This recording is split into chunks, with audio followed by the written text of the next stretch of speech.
Hello kabibig! Welcome back sa ating bagong YouTube channel. Ito ang pinakamaingay na YouTuber sa balat ng YouTube. Ako si kabibig, maglebak-lebak na halaka. Grabe naman ang pasabog ni DVM. Parang ako magtago ka na Martin kasi ikaw na ang ipakukulong ni DVM. Walang kamag-anak.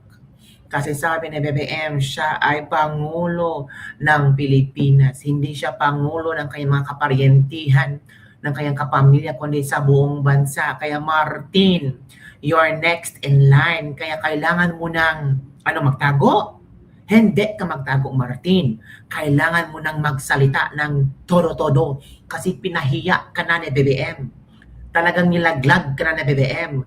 Pero hindi natin alam, baka may mga kondisyonis din si BBM kay Martin. O Martin, kailangan kitang ibanggit sa SONA ha, para tumaas ang trust ratings ko.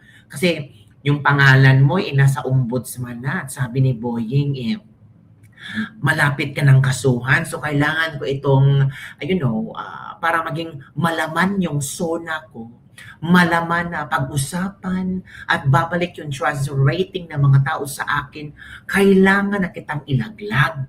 Kailangan ko nang i-mention yung pangalan mo, pero wag kang mag-alala. Wag ganun ba? Hindi rin alam kung ano ang deal or no deal nila, di ba? Kasi, pero napansin natin kabibig, parang nangiiyak-iyak si BBM. Parang, nakukonsensya siya? Kasi he mentioned the name of Martin? Or nakukonsensya siya kasi ngayon lang siya nagsalita tungkol kay Martin Romualdez? Or nakonsensya siya sa sambayan ng Pilipino na grabe ang korupsyon ni Martin Romualdez kabibig sa flood control? Diba? So ano ang iyong opinion kabibig? Drama lang ba ito? Palabas lang ba ito ni BBM at ni Martin? Kasi kung hindi ito palabas, no, we are waiting for a statement galing kay Martin Romualdez. Kasi kung walang ilalabas na statement si Martin Romualdez, kung wala siyang ilalabas na video ng kanyang mga reaksyon sa SONA ni BBM, ay alam na des. Alam na kung anong klaseng drama-rama meron sila. Kasi baka may mga partnership. Hindi naman kami. So maniwala naman tayo kay BBM kasi talagang gusto niyang makuha ulit ang tiwala ng sabay ng Pilipino sa kanyang panglimang SONA kabibig. O ikaw, anong napulot mo sa SONA ni BBM? Basta ang napulot ko lang yung pauna niyang pasabog si Martin Romualdez. Talagang, sabi ng iba, kawawa naman si Martin, parang naging fall guy. Fall guy kayo dyan. O Martin, magsalita ka na. Nilaglag ka na ni BBM. Isiwalat mo na lahat-lahat. Kasi sirang-sira na ang pangalan nyo dahil kay BBM. Bakit? Si BBM mismo ang nagsabi sa SONA niya tungkol kay Martin Romualdez. Nasa naman yung mga friendship ni Martina nang dahil kay Specker, para yata walang reaction sila. Si Jinky Luistro nga, believe na believe siya ni BBM sa kanyang SONA. So bali, believe na believe si Luistro sa sinabi ni BBM na kailangan ng managot ni Martin. Nako, laglaga na to the max kabibig. Ano ang iyong opinion kabibig hinggil dito? Ako naman, maghintay tayo kabibig ha. Kung baka drama lang to, palusot lang to, para sabihin meron talagang nagawa si BBM, maghintay tayo sa mga ilang araw. Or baka later on may ilalabas na video si Martin. Naku, ano kaya ilalabas na video ni Martin at sagot ni Martin sa pasabog ni BBM sa kanyang SONA?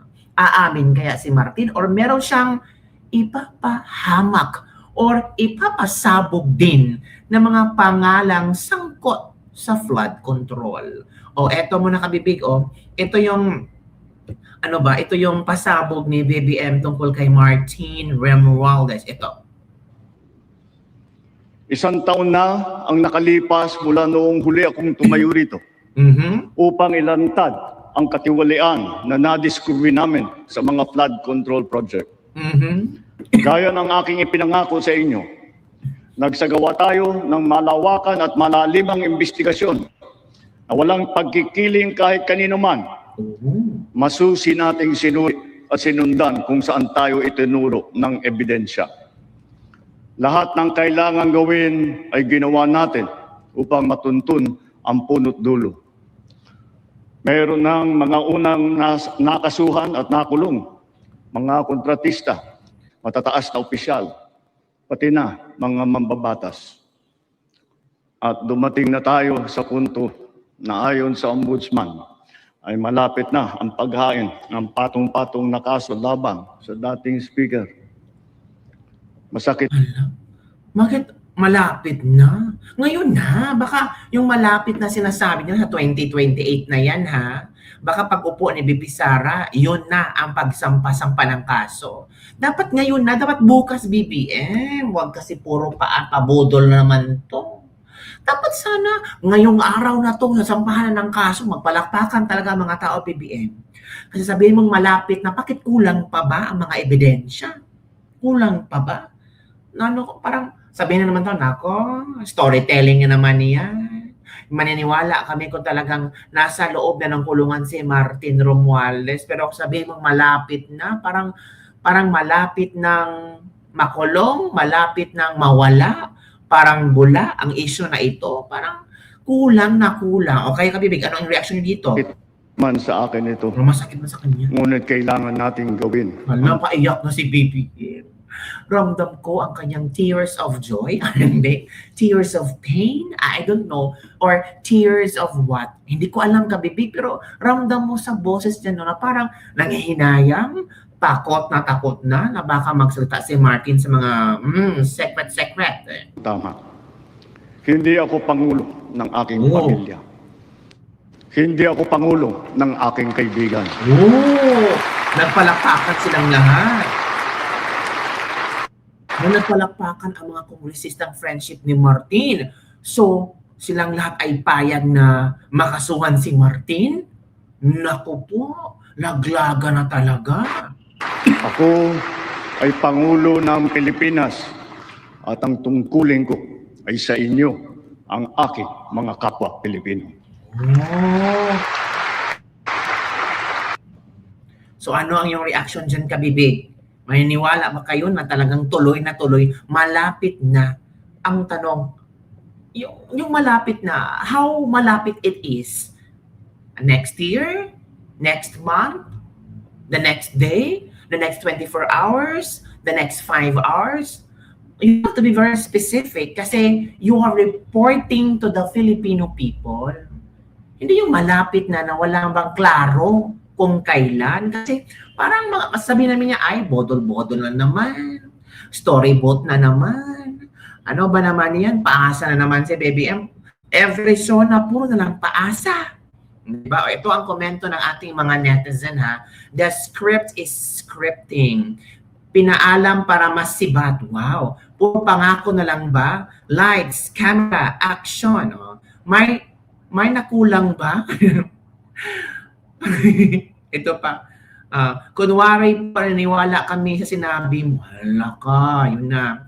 Siniwalat na, baka maunahan pa eh. Sabi mo yan ha, let's see. Tingnan natin, baka budol na naman yan. Sabi na eh, para talaga sa SONA. Tingnan yung mga tao. Alam na ng mga tao kung ano ang galawan ng gobyerno. Paglipas ng ilang buwan, kulang ang ebidensya para idawit si Martin sa flood control. Yung nag-react ng tawa, sobrang bitter daw. Sana huli mo ng SONA yan, sabi ni Angelo Macalino. Masakit daw. Para lang may masabi. Sa 10 sinabi niyan, 11 ang di totoo. Sabi ni John Vance Estondio. Support the Philippine government. Support our nation's leader, Juan. Sabi niya. Open letter question to Bongbong Marcos. Sabi ni Jonel Perez. If you truly wanted to stop corruption in the Philippines, why didn't you certify as urgent the Freedom of Information Bill and Anti-Political Honesty Bill, particular version authored by the late Senator Menendez Arroyo? You could have certified these bills as urgent in the first day as president. Why didn't you make signing of the GAA conditional on the passing of FOI bill and Anti-Political Honesty Bill? If you already discovered anomalies in flood control projects, why didn't you require stricter line item accountability in the preparation of GAA in the last quarter of 2025? Why does the Philippines continue to rank poorly in Transparency International's Corruption Perception Index? Do you have the common sense and logic to understand that transparency is the simplest and the most basic solution to the corruption? Do you have any plans to certify as urgent FOI and the anti-radical bill in the next 2 years? If not, why not? If yes, why didn't you do so during the past 4 years? Yung mga komento, mga kabi, ang dami. Kailan? Go BBM para naman mabawasan galit ko sa pamilya mo. Mas maganda pag manood ang Doraemon. Pag nakulong na, maniniwala ako. Yun kabibig ha. Yun ang mga komento ng ating mga netizen. O ikaw, ano ang iyong komento hinggil dito sa mga pabula-bula? Bulaklaking sinasabi ni BBM na posible na makulong si Martin Romualdez. Comment down below. Don't forget to like, subscribe, and share this video. Bye everyone. See you next time. Hala ka!